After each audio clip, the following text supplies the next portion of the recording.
The Exorcist 3 is technically a part of two franchises. Obviously, it's the third installment in the Exorcist franchise and followed the disappointing release of 1977's Exorcist 2, but it's also a part of William Peter Blatty's trilogy of faith, which features the original Exorcist, 1980's The Ninth Configuration, and finally, The Exorcist 3. Blatty wrote the original novel for The Exorcist and eventually wrote its film adaptation directed by William Friedkin. He then went on to write the novel, the screenplay, and direct the film for The Ninth Configuration. Finally, in 1983, he published his novel Legion, which eventually would become the film Exorcist 3. Friedkin was initially planned to return to direct the third film, but left the film due to creative differences with Blatty, despite originally loving the idea of the story. The film originally went through a couple title changes. The Exorcist Legion and The Exorcist 1990 were an attempt to separate itself from The Exorcist 2. Legion would have been the appropriate title, but producers wanted to attach it to the Exorcist franchise for commercial purposes. But for all these titles involving the word exorcist, there was no exorcism in the film. It wasn't until filming had been completed that the studio wanted Blatty to insert an exorcism into the third act of the film, which is probably one of the few times where major studio interference makes the film better. Regan, who was the focal point of the first two Exorcist movies, is only mentioned in passing in this film. Instead, Kinderman from the original film returns, who is recast to George C. Scott following the death of Lee J. Cobb, and Father Damien Karras returns after he kind of survived his death in the original film. I'll explain that later. Exorcist 3 follows the investigation of a series of murders that are reminiscent of the murders by the dead Gemini killer, played by Brad Dourif. Brad Dourif found a way into a ton of horror franchises. Child's Play is the main one, but he's been in Alien Resurrection, Rob Zombie's Halloween 1 and 2, Urban Legend, Critters 4, Pulse, and more. But his portrayal of the Gemini killer is my favorite work of his. He has this methodic pace in the way he delivers his lines, and he can flip in an instant. And speaking of the Gemini killer, his killings aren't shown happening. We only hear about the aftermath and get small glimpses of what these killings were. Almost lackluster because you kind of feel like you've seen a bloodbath, but you never actually do. William Peter Blatty is on record saying that slasher films are cheap and juvenile, so he was very clear in his intention to make this a crime and mystery film first. Not a lot of blood and gore and projectile vomiting in this film. This is a supernatural murder mystery. Don't get me wrong, it's still insanely creepy and features the greatest jump scare of all time. Someone less talented could easily butcher this, but William Peter Blatty is an author first, so his dialogue really carries this film. It's executed so perfectly that it's not only better than The Exorcist in my opinion, which isn't hate because I love The Exorcist, but Exorcist 3 is among my favorite horror films of all time. Not so fun fact, Jeffrey Dahmer would agree and has stated that The Exorcist 3 is one of his favorite films, and he identified with the Gemini killer, to the point where he would rock back and forth and chant things when watching it. That I actually derive a sort of pleasure from watching that tape. So, let's talk about The Exorcist 3. So we're in Georgetown, which is where director William Peter Blatty graduated in 1950. From the offset of the movie, you see how the death of Damien Karras weighs heavily on Kinderman and Father Dyer. Dyer, who was also recasted to Ed Flanders, even visits the steps where Karras had died. Flanders and Jason Miller actually played different characters in The Ninth Configuration, Blatty's previous film in this weird trilogy, so it is confusing as watching it a part of a series, but that's a different story for a different time. The opening credits of this movie are the only time we actually hear the iconic Exorcist theme before it transitions into an ominous, dreary score, so it seems like this movie is quick to kind of tell us that it's separating itself from the franchise. We see a first-person POV of our killer who talks about having dreams about a rose and falling down a long flight of steps, which, if you're familiar with Father Karras' death in the original Exorcist, it should ring a bell. A boy gives this man a rose, and we see his POV of the famous staircase fall. Even before all this, whatever this thing is, it rips the door open of a church, and the eyes of Jesus open while he's on the cross. When the eyes initially open, Jesus has like this look of death and sorrow, but as this evil force enters the church, his face becomes scared and concerned, looking directly at the viewer as if he's warning us about who we're dealing with. What a frickin' opening. Blatty was very adamant about this being a supernatural murder mystery and not a gory slasher, so our first murder, along with most of the other ones, happened off-screen. You heard of Halloween Kills? Well, this is Exorcist off-screen kills. Our victim in question is the kid who gave the man a rose, named Thomas Kintry. There's even a bit of racial commentary in this film, as the kid was decapitated and his head was replaced by a statue of Jesus' head in blackface, and one of the cops chalks it up to lose some, win some. Garden shears are the suspected murder weapon, but we'll come to find out what it actually is in a big way. So Kinderman requests files on the Gemini killer because of the Gemini logo on the victim's hand. The Gemini killer is this movie's stand-in for the Zodiac killer, who coincidentally mentioned that he went to see The Exorcist in theaters in one of his notes. Kinderman tells the other cops to go home to their families and talk about their wops. Kinderman talks with his family about a terrorist they caught who breaks into people's homes and completely redecorates, which is an entirely different movie that I want to see. Father Dyer and Kinderman's friendship is the heart and soul of the first act of the film. Both of them mention that today is the 15th anniversary of Father Karras' death, and they need to cheer the other one up. In the first film, Kinderman invites Karras to the movies, which never happened, obviously, so Kinderman and Dyer have an annual trip to the movies. This year, they're going to see It's a Wonderful Life. I tried to make any connection that this movie would have to It's a Wonderful Life, and I honestly can't really think of anything other than it just being ironic that it isn't A Wonderful Life. Maybe it's just a random movie that Blatty chose. I don't know. If you know, please comment and let me know. So Dyer has cleared his plans, and Kinderman doesn't want to go home because his mother-in-law is staying and is keeping a carp in the bathtub that she's eventually going to cook. This is kind of the first example of how dialogue-heavy this movie is, and how you can tell it's written by an author, because the story about the carp goes on a lot longer than it needs to. It's also hilarious how we never actually find out if it's true or not. Kinderman says that he hasn't had a bath in 3 days because of the carp, and how Dyer can probably smell him. But that didn't stop him from choosing to sit next to him for 130 minutes of It's a Wonderful Life. Also, I love how Blatty is kind of showcasing some highlights in Georgetown's sports history. I don't want to delve into my religious beliefs too much, but this scene in particular is one of the reasons why this movie resonates with me so much. Dyer and Kinderman have a conversation where Kinderman questions why a god that is good would create something like death, and Dyer justifies death by saying Kinderman wouldn't want to live forever. The movie uses the death of Thomas Kintry, the kid from earlier, to push Kinderman's idea. The killer drove an ingot into each of his eyes, cut off his head, placed a statue of Christ in blackface where his head used to be, and crucified him on rowing oars. A dark death for a 12-year-old boy, and you would assume if a god was good, he wouldn't allow this to happen. It's also a great, unique way of presenting the kill to the audience. Like I said, this isn't a slasher movie, so they more so tell you what happened and show the reactions of people who have seen it. There are no spinning heads. There's not a lot of blood and gore. It's that theater of the mind thing where the things you create in your head are scarier than anything that someone can actually show you. So Dyer continues on and says that it'll all work out in the end of time because our spirits live on forever, which is definitely a thing that people use to justify such bad things happening in the world. Words can't do the next kill justice, but I'll try. Father Canavan listening to a confession by what sounds like an old lady. We never actually see who it is, but she says that if she steps on straws that are shaped like a cross, then she feels the need to confess.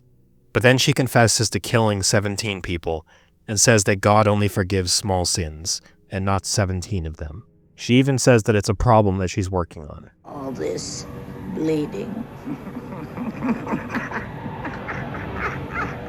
Her words, all this bleeding, followed by this sinister laugh, was when the movie totally grabbed me and I knew it wouldn't let go. Once again, we don't see a kill, but Father Canavan is killed, and we only see the reaction from other people. But it's once again done so great that you feel like you witnessed this crazy murder.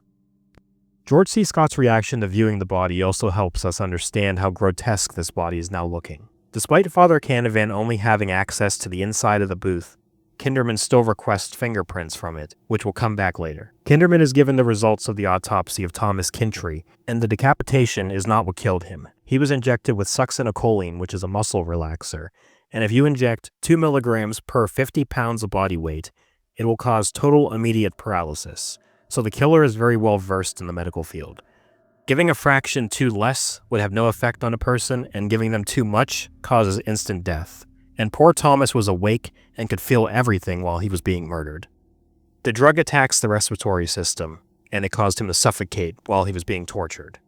We later find out that Father Canavan was also given the same drug, and his vocal cords were paralyzed when he was killed, giving the killer the perfect opportunity to take his time.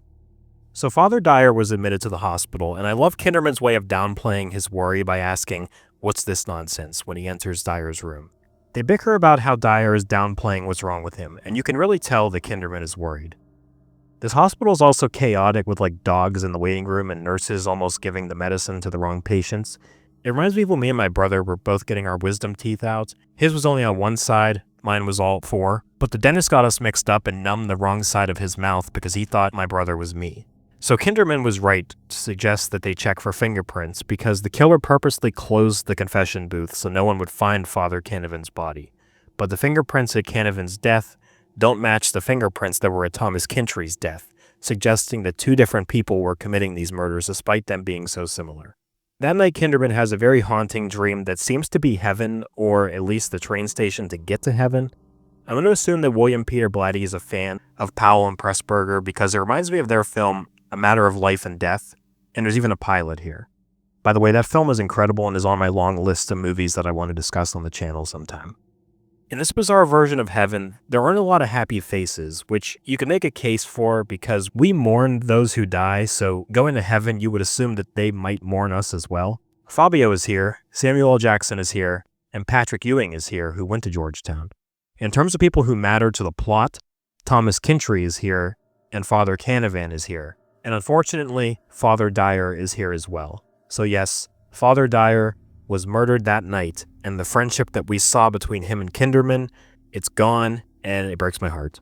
That night, someone drained Father Dyer's entire blood supply and transferred it to 21 cups without spilling a single drop. And the killer wrote, "It's a wonderful life," on the wall in Dyer's blood. So Kinderman orders that the hospital be shut down. No one in, no one out unless there's an emergency. Father Dyer's body was discovered at 6 a.m., but his nurse, Nurse Allerton, saw him at 5 a.m. to give him his medication, so his entire blood supply was drained within an hour. Wild. Allerton did see the patient, Mrs. Callia, unconscious right before finding Dyer's body. Miss Callia is in the section of the hospital with Alzheimer's patients and catatonic patients, but Dr. Temple, played by Herschel Green himself, claims that all these people are harmless. I love this resident who asks Kinderman if he's her son, and when she sees how happy he is to play the part of her son, she just shuts him down. The good thing is, Kinderman is happy to play the part of a radio repairman in order to get Mrs. Clelia to speak with him. She hands Kinderman an invisible radio that she says dead people are speaking through, and then catches him lying because she's actually holding an invisible telephone. Dr. Temple takes us to what he calls the disturbed ward of the hospital, and there's a great sound design here where we hear someone from one of the cells call out for Bill, which is Kinderman's first name, obviously. Kinderman is then pulled away because people are mad that he's essentially closing the hospital, but this patient, who is credited as Patient X, recited the beginning of John Donne's poem, Holy Sonnet, finishing by saying, "Death can't kill me." A different voice comes from him saying that he was only 21 when he died, which I'm not entirely sure what that means because everyone involved in this has to be older than that, but whatever. So for a bit, Kinderman is the most calm one here until he turns into me when I'm overstimulated. You shut your mouth! The police fed misinformation to the media about the Gemini killer's doings to ward off anyone wanting attention by confessing to being the Gemini killer. However, all three murder victims have the correct finger severed and carved the Gemini symbol on the left hand. Essentially, only the Gemini killer would know to do this. He also only killed people who had the letter K in their name because he hated his father, who was named Carl. The impressive thing about Blatty's writing is that it really covers all of its tracks, like showing the weapon for decapitation would be these shears that are spring activated so that, a dementia patient could use them and sever a head. These shears have also kind of become like the symbol for the movie. And it shows that these are a replacement for the missing ones. We're shown this weird statue of a guy holding a Bible and a cross, which later on becomes the Joker for some reason. In an attempt to find a connection between Canavan and Dyer, aside from being a priest, the only other connection is the exorcism of Regan. In case you forgot, this is the sequel to The Exorcist. The movie really takes its time to breathe, where we hear ominous whisperings and we see lights flickering and things kind of start moving around. This is also where the Joker takes over this statue to let us know that there's an evil presence here, kind of like the Jesus statue at the beginning that changed expressions. By the way, I know this isn't the Joker, I just think it looks like him.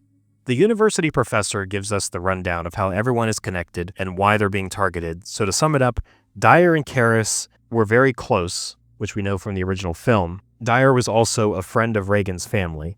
Father Canavan gave Father Karras permission to investigate the Reagan-McNeil case, And Regan was revealed to not be speaking in a different language during her exorcism, but she was speaking backwards English.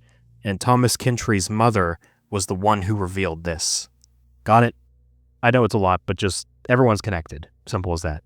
We meet Father Morning, who also has an exorcism experience from one he did in the Philippines that turned his hair all white. I can't stress enough how much I love this movie's use of statues to tell us when we're in the presence of an evil spirit. Here we see a crucifix fall off the wall, and a shot where we see Jesus crying blood. The fingerprint forensics come back, and Mrs. Clelia is apparently responsible for killing Father Dyer. Dr. Temple, aka Herschel, has some kind of weird satanic collection going on. It's never confirmed, but I think him dabbling in this stuff is why it's so easy for the Gemini Killer to kind of manipulate his way around the hospital. We also see that he has a Hangman tarot card, which is what Father Dyer was given in heaven that Kinderman dreamed about, so it's not looking good for Dr. Temple. Maybe he's next. Temple is nervously practicing what he's going to tell Kinderman, and I love this kind of nervous thing he has going on.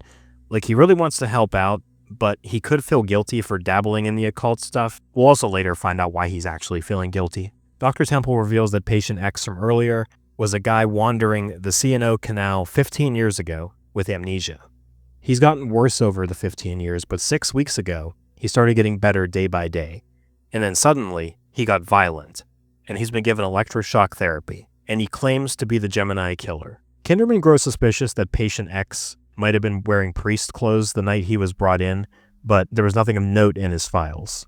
Essentially, patient X is Damien Karras, who had fallen to his death 15 years ago in the first film. I remember the first time I saw this, I was shocked that Damien Karras was alive. I knew he was in the movie, but I didn't know to what extent, like maybe a flashback or something, but no, he's in this movie.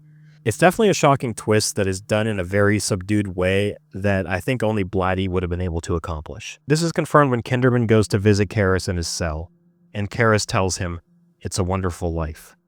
I can't imagine watching your best friend die in such a brutal way only to find out that they're physically here 15 years later. Kinderman questions him and asks who he is. Karras replies that he's no one. He later claims to be the Gemini Killer, James Venomon. He even reminisces on killing a little girl named Karen.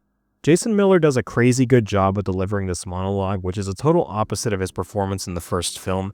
He even claims to still hear from Karen, but only hears her screaming, and he thinks that dead people should just shut up unless they have something to say, which just tells you what he thinks about human life. He brags about killing totally random people, except Thomas Kintry and the priest from earlier, whom he killed for who he claims a friend on the other side. This is just an insanely good monologue for a film that doesn't have a shortage of them. So, is Father Karras the Gemini Killer? Well, no. Despite being in the flesh, the voice claims to not know who Damien Karras is. The Gemini Killer is using Karras' body, hence why this is called The Exorcist 3. This is one of the few times I'm going to mention the difference between two versions of the film. There's a director's cut titled Legion, which is William Peter Blatty's own version of the film that was kind of hidden for many, many years. In the director's cut, this monologue that Jason Miller was delivering is actually delivered by Brad Dourif, who plays the Gemini Killer. Originally, Dourif was the only one here, and there really was no Jason Miller playing Father Karras. But then Jason Miller became available to reprise his role, and an agreement was reached to keep Dourif in the film as the Gemini Killer, while Jason Miller would play the Damien Karras side of the character. Also, Brad Dourif's performance was quiet and more mellow, but was amped up after reshoots, which Blatty and Dourif were opposed to. I think the footage that you see now is not as good as the original. I was much more a long-time prisoner. There was this feeling in them that I had spent years in the cell. Both versions are available to watch, but Legion has some VHS quality inserts of added scenes. I think I prefer the over-the-top performance that Dourif gives, despite him and Blatty not liking it as much. I love the cut from Miller to Brad Dourif saying that he's alive, and he goes on. No, I am not! I'm alive! I go on! I breathe! I kind of took it as this is his realization that this person is really the Gemini Killer. I said this movie has no shortage of good monologues, so how blessed are we to have a Brad Dourif monologue in the same scene as a Jason Miller monologue? He talks about how he's an artist and the way he murders, and he brags about the amount of pride he has in his work. The human head can apparently still see 20 seconds after decapitation, so he holds the head up so that it can see its body. This guy is just a nutcase. He talks about how he managed to drain Father Dyer of his entire blood supply by drugging him and putting a catheter in his inferior vena cava. My words can't do this scene and this performance justice. Brad Dourif is amazing. I previously talked about his great performance in Rob Zombie's Halloween 2 when I did a video on that, and he's obviously known for the voice of Chucky, but this is hands down his best performance. Kind of lost in this scene is the fact that Kinderman has to listen to how his best friend was brutally murdered and decapitated, so he hauls off and punches the Gemini killer. He reverts back to Jason Miller as the scene ends. What a crazy good scene. We learn in a throwaway line that Karras now has a broken nose, and he has fallen unconscious multiple times throughout the week. Conveniently enough, in the moments where there are killings. Everything in Karras's body slows down, his heart rate and things like that, but his brain waves accelerate. Allerton chillingly says, "Save your servant," as Kinderman leaves, which she claims she heard from Karras, as if he's asking for protection from whatever higher power he is serving. But what's different about this is that she claims that he said it in a kind of desperate and kind voice, as if he's the real Karras reaching through. And the only other thing he's ever said in this voice is "kill it." So Karras is in fact still alive in this body and desperately trying to reach through. The phrase "save your servants" comes from the rite of exorcism, essentially asking God to save whoever is possessed by an evil spirit. I might as well explain some other terms in this film. The term legion refers to a group of evil spirits combined into a single form. So I would be doing you a huge disservice if I didn't give you a heads up here. If you don't want the greatest jump scare of all time ruined for you, then please skip ahead in this video. Like seriously, I can't recommend watching this scene and experiencing this on your own. If you haven't watched this movie, at least watch this scene. So first it's this nurse wandering the hallways, and she goes into a patient's room. We see that the strange noise she hears is just ice melting and falling in a glass of water. The patient jumps up and scares her. So there you go. There's your jump scare. But now your guard is down. We've been given 2 reasons to think that this scene is pretty much over. She goes back to a desk, and we see safety in the security guard. The nurse then hears a noise in another room. So we get a long shot of the hallway, and we see her entering the room to check it out. All seems quiet, but we never actually see the inside of the room. The security guard leaves to roam the hallways.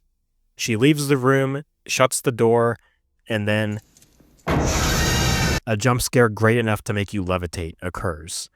It's this white hooded figure with shears aimed at the nurse's neck, and this loud kind of scream. It's fantastic. One of those scenes where you remember where you were when you first saw it, which I'm curious. Let me know when and where you experienced this scene and how it went for you the first time. What's great is we still don't see any violence, just a cut to a headless statue that tells us everything we need to know about what happened to this nurse.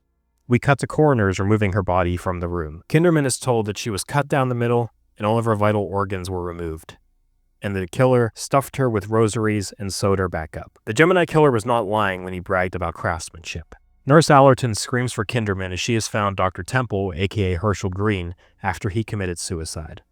This causes Kinderman to go back to the Gemini killer's cell, who we now see as Brad Dourif wearing a bandage over his nose from Kinderman's punch earlier. James talks about how he was sitting in an electric chair, dead, and he didn't like it.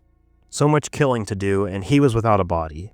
Then, one of the others, his friend, the Master, thought that his work should continue in Father Karras's body as a way of getting back at him for getting the demon out of Reagan. Using the body of a priest to carry out these murders is the ultimate irony, and Karras has to witness these murders that he's committing as he's inside with other people in hell.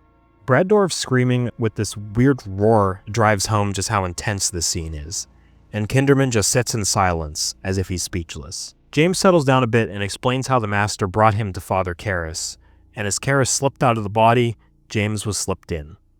It seems like Blatty is well aware of what would look funny in this movie, because James mentions that it was comic relief when he was climbing out of his coffin. Like, it's a bit too silly for what the film has established as reality, so they kept it out of the movie and just kind of mentioned that it happened. In more words, James justifies the possession by saying that as a spirit, you can't physically touch things, and you need an actual physical person doing the work. And we learned that it took 15 years to regenerate Karras's brain cells to the state that he's currently in. Finally, James mentions that he has a dream of a rose and falling down a flight of stairs. So the POV, the voiceover, and the presence we saw earlier were in fact him. Kinderman says he doesn't believe that he's actually the Gemini killer, and James tells him that he's asking for an invitation to the dance. Keep in mind, Kinderman's name starts with K, so he's an easy target.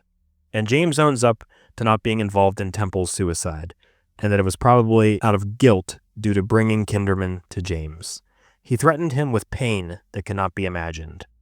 That was also why Temple was kind of practicing his lines earlier and acting all nervous. We don't yet find out how he's been able to escape the cell to commit these murders, but he explains it as help from his friends. James goes to sleep, and Father Karras's voice asks Bill for help. James takes over once again, and there's a neat Child's Play reference here where James says, "Child's Play, Lieutenant," and then it cuts to a kid that kind of resembles Chucky. So if you didn't piece it together, the Gemini killer is possessing other patients of the hospital to carry out the killings, since Karras's body is physically locked in a cell. This is another scene that is haunting, where we see a possessed elderly woman crawling on the ceiling like a bug. Like very inhumane type movements. This shot here where we see her behind Kinderman is great, and I get the feeling that it might have inspired a kind of similar shot in Ari Aster's Hereditary. This woman is credited as Nurse X, and she has killed a nurse and has taken her clothes in order to escape the hospital without suspicion. So despite being titled Nurse X, she's actually just a patient here. The cartoon of a wolf dressing up as a woman reveals this to be the case. There's a neat trick here where we see a nurse going into the Chucky lookalikes room. As it seems like she's about to kill him, Kinderman breaks in, and it's just Nurse Allerton checking on the kid. James threatened Kinderman by saying, "You are issuing an invitation to the dance," which Kinderman finally makes the connection to his daughter being a dancer. So to catch everyone up, the Gemini killer is now a patient who is disguised as a nurse and is on his way to Kinderman's home to get to his family, even faking Kinderman's voice on a phone call, telling his wife that a nurse is coming with a package. We hear those very ominous drones in the score again as the nurse is in a taxi. Kinderman gets to his home, the nurse is there, but she fainted upon arrival and woke up and asked when bedtime is. So it seems like the Gemini killer is out of the body now, but then James' voice comes from the lady, telling Kinderman that he wanted him to see this, and he pulls out the large shears and tries to kill Kinderman's daughter, Julie. Julie is saved, but the strength the woman displays is incredible as she overpowers Kinderman. But this display of power is short-lived when Father Morning, our white-haired savior, shows up to the hospital to perform an exorcism on Karras. There's a lot of differences between the director's cut ending and this one. I will say the studio-interfered ending is a lot better. We get to the same conclusion, but there's a lot more going on in the theatrical cut. And I think the added scenes actually add to the film. As far as I know, the director's cut is a lot closer adaptation to the novel Legion, and it probably just didn't translate to the film as well as it was planned to. In the novel, the Gemini killer's reason for stopping is different than anything that happens in the movie, but I'll avoid spoiling that. If it seems like Father Morning was kind of randomly thrown into the end of this movie, that's because he is. But still, it's a better ending than the original. It seems that the Master is now talking through Karras right now, as he tells Morning that his son, the Gemini, still has work to do. So some basic exorcism stuff ensues, like holy water and whatnot. What elevates this is it seems like they're literally in hell, with all like the fire and the snakes crawling up Father Morning. The Master then throws Father Morning against the wall and the ceiling, and his skin like sticks to it and begins to rip off. It's cringe-inducing. Kinderman is back at the hospital and goes to Karras's room, where he discovers the burnt Bible and Morning's seemingly dead body. The director's cut simply has Kinderman shoot Karras and kill him, but here, when Kinderman holds up the gun, he's thrown against the wall. Kinderman's belief in God is brought back into question by the Master, and Kinderman says he does believe, but he believes in death, murder, disease, infidelity, pain, pretty much every evil thing that you can imagine. It's a great performance from George C. Scott that walks a fine line between being powerful and overacting. The thing about this universe established in The Exorcist 1 and 3 is that evil is seemingly a tangible thing that exists. There's no denying it. But proof of a god is something that you kind of have to believe in because there's no proof that it actually exists. We see some more scenes of hell, like Thomas Kintry's body displayed on the cross with the black-faced Jesus in place of his head, and the real Karras is displayed on a cross as well. When the Master says God is not with them now, a light moves onto the crucifix, and Father Morning is revealed to still be alive. So maybe there is a bit of intervention from the good side instead of Satan's side for a change. Karras begins fighting for his body back, as Morning holds the crucifix up to him. and as he gains control for mere seconds, he pleads for Kinderman to shoot him, and he does. So for now, the Gemini killer is kept in hell, and Karis is free to go to heaven. So for such a bleak and nihilistic film, it actually ends on a high note. I mean, I guess as high as it could possibly be, despite given the circumstances. But like I said earlier, I've kind of struggled with the idea of there being a God that is good, because there's a lot of horrible things that happen to good people. I just have a hard time believing that a God that is good would exist. I'm not saying he doesn't, but that's just kind of where I'm at. But I love how, despite Kinderman having kind of these similar beliefs that I do, the good side kind of helped him out toward the end. And I like to think that maybe now he doesn't have a reason to think that there is no God that is good, despite all the bad that has happened to him.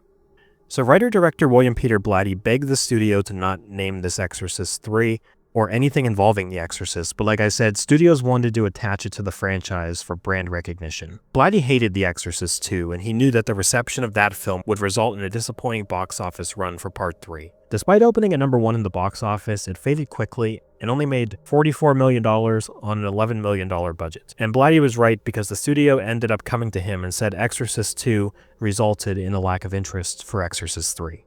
Blatty unfortunately passed in 2017, but was able to see the release of his version of the film Legion in 2016 after years of telling fans that it existed. While I don't personally love Blatty's version of the film as much as the theatrical version, I'm glad it got released. Blatty was actually more interested in writing comedy, despite the only 2 films he directed being films about religion and questioning if there is a God.